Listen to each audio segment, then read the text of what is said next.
Welcome to LSAT Demon Daily. I'm Robert, teacher with the LSAT Demon, and with me is Reggie, LSAT teacher and all-around great guy. How you doing, Reggie? I'm doing well. How are you? Fantastically well. Yeah. So we got an email here from Anonymous. It says, "Hello, Demon team. I absolutely love the Demon. Great, me too. You guys helped me jump 10 points in just a month, which I'm so grateful for. It's good news.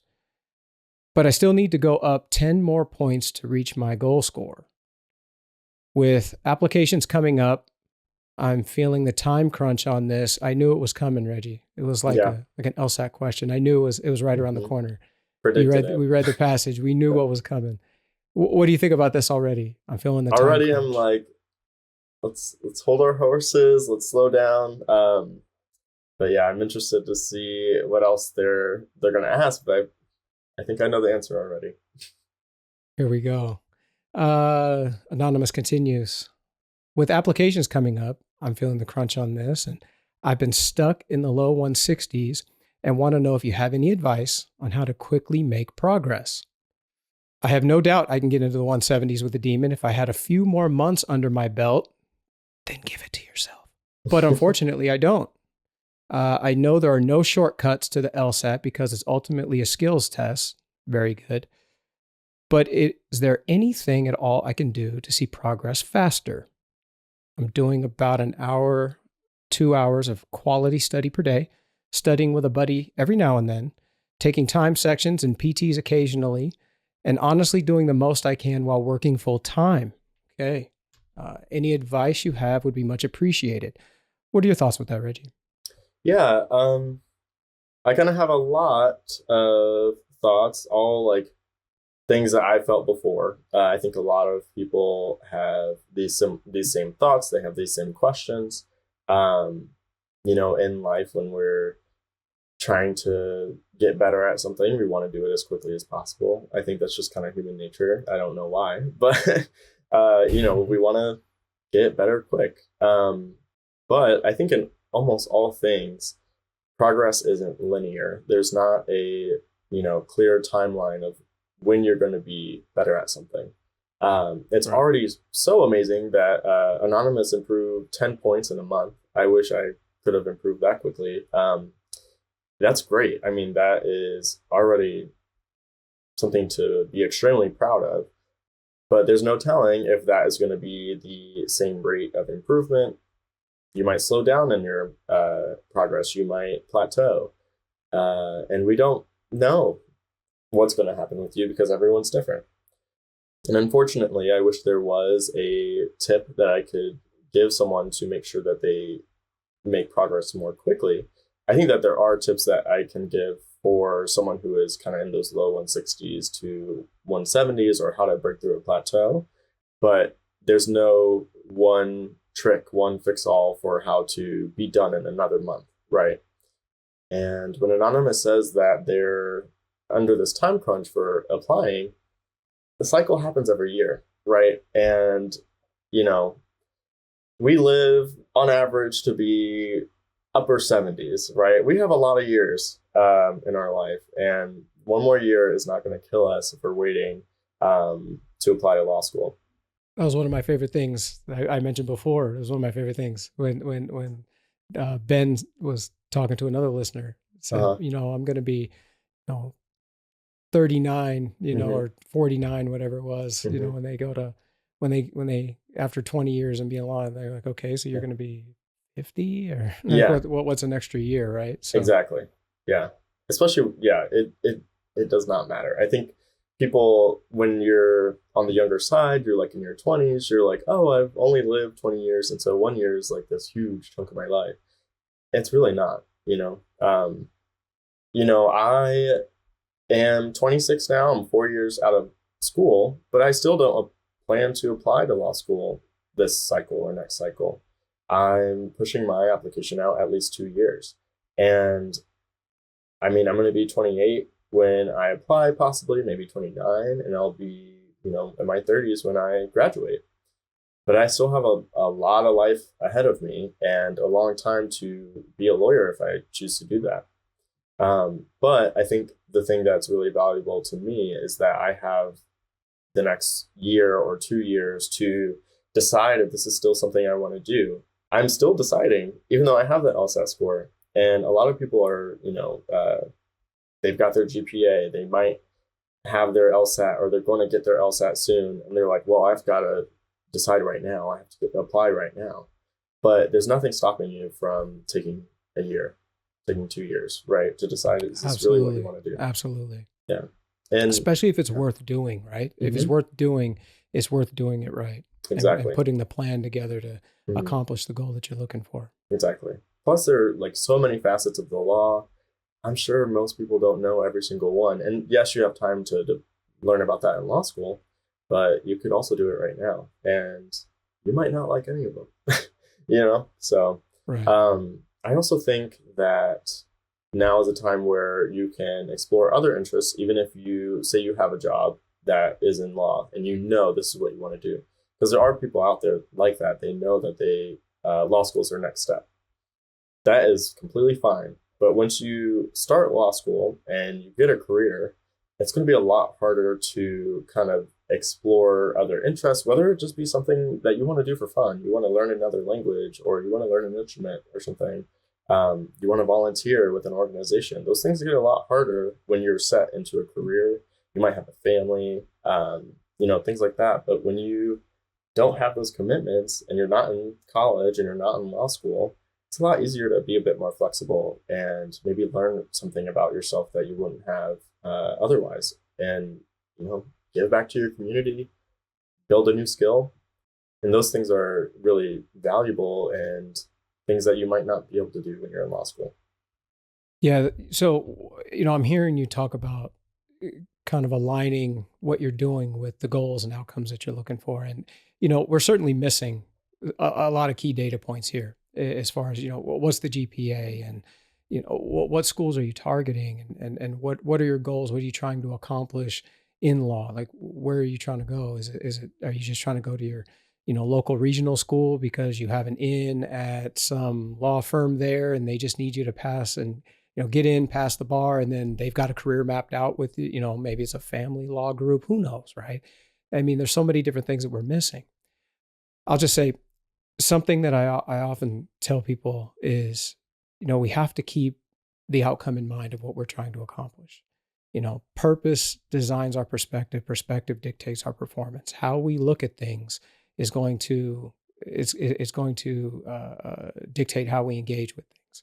But how we look at things is going to be designed by what kind of goal or outcome we're looking to accomplish. And anytime somebody's asking, student here asking, what should I do? My first question is, well, what are you trying to do? Mm-hmm. What's the goal? Because you're asking for a strategy or a plan without knowing where you're trying to go and what you're trying to do.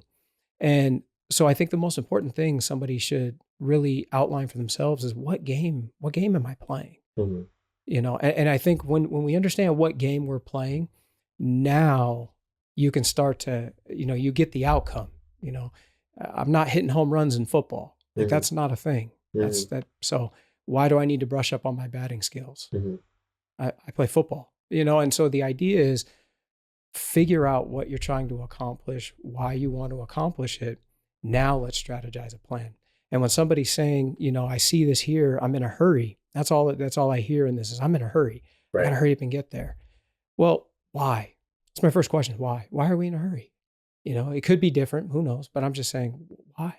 And if we can understand that time is one of the most valuable gifts we can give ourselves. It's something that we don't have, it's always running out.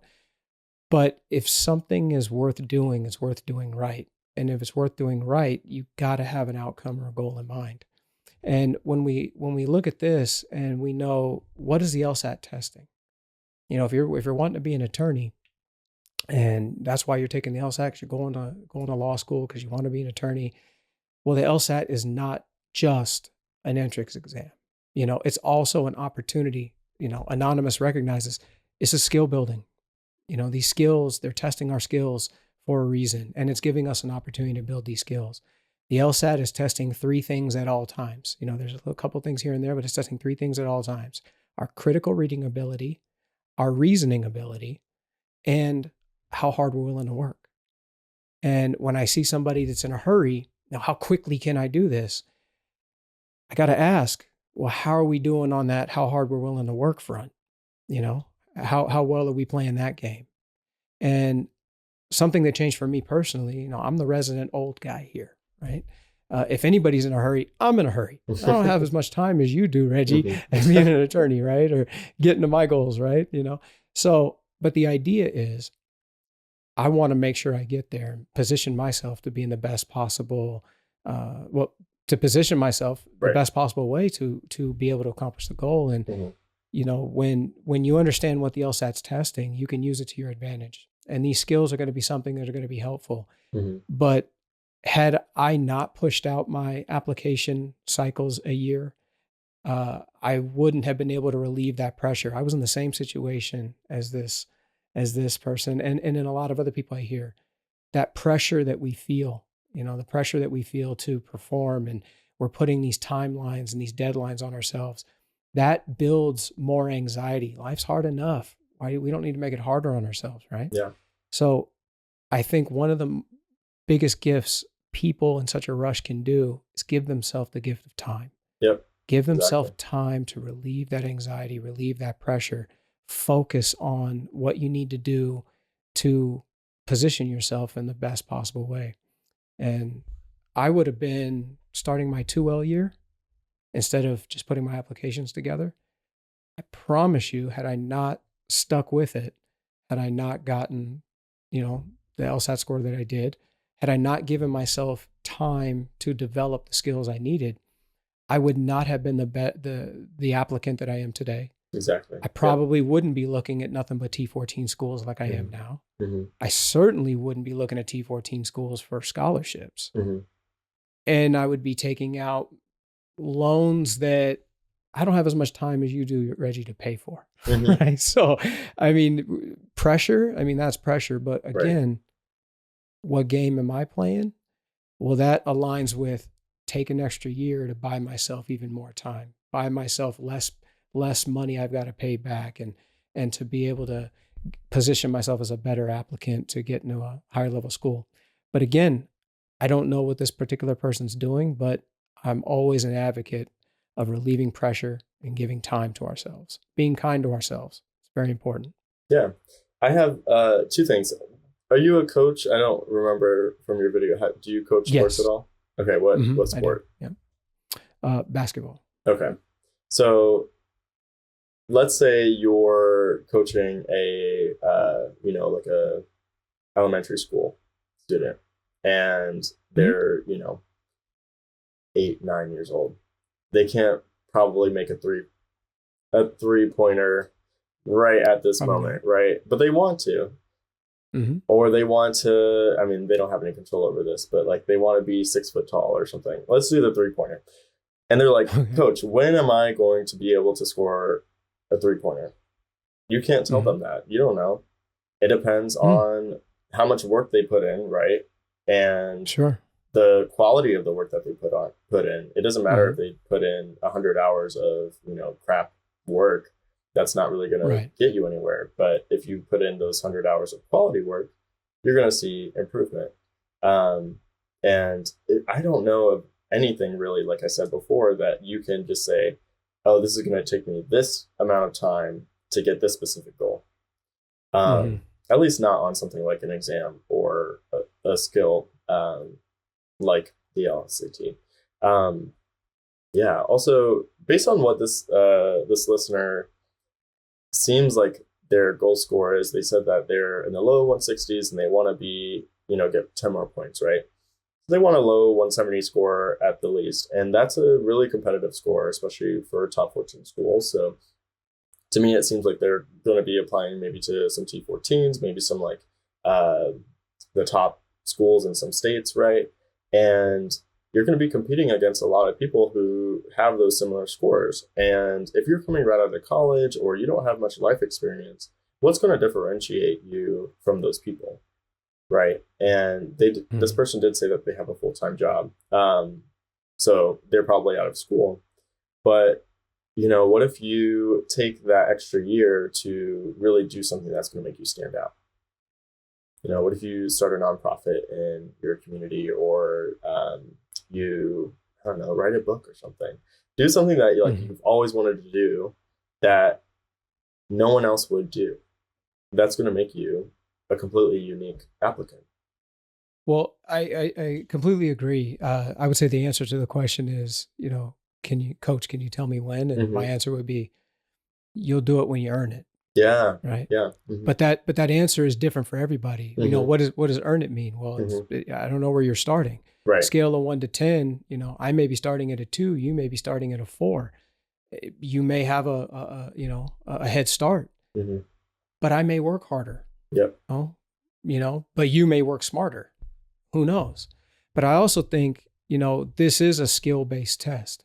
And one of the skills that I think is very important is the critical reading. If we look at the listener's email, well, I've been stuck in the low 160s. But you got to ask yourself, what does that mean? I've been stuck at the low 160s, but you went up 10 points in 1 month. So how long have you been stuck in the low 160s? Because a month ago you were in the 150s. But yet you need to jump 10 more points in however many months. So I think these are the types of things that we have to figure out that the LSAT's actually testing us to be able to do, is to take something like this and really break it down and tear it apart, right? Yeah. Not in a negative sense, but in a sense of, I really want to critically evaluate and really understand what somebody's saying to me, what somebody's reading. It's one of my biggest my pet peeves about diagramming. Are you going to be in court diagramming what the other attorney's saying? And right. And then, hold on, Your Honor, I need to wait. My contrapositive is a. No, we don't have time for all of that. What we need to do is be able to take what somebody's saying to us, take what we're reading, and critically evaluate it, reason with it a little bit, and figure out what our responses are going to be. And I think the fact that this person jumped 10 points in a month, and they went from the, what some people are hitting in their diags, not me though, but with some people hitting their diags, to jumping into the low 160s in a month.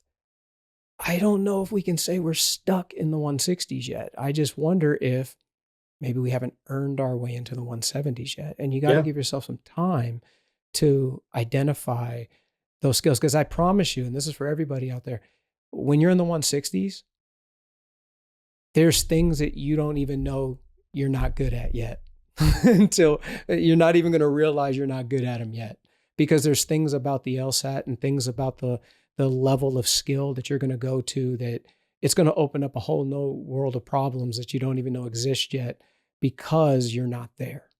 And when you start consistently getting into the 170s, well, the difference between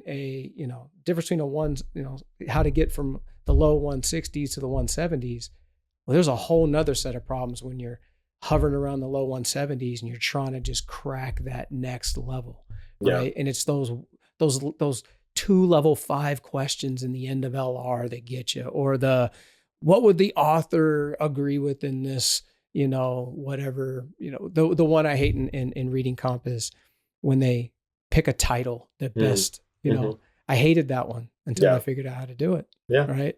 I figured out how to do it. All of a sudden it's easy. Yeah. But it wasn't when I was in the 160s. And so I think that there's things that we have to give ourselves time. Again, I'm a big believer.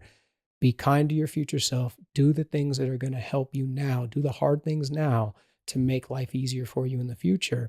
It pays you back so well. And this person will thank themselves by taking time, giving themselves that gift, putting themselves in a better situation to be the best applicant they can possibly be.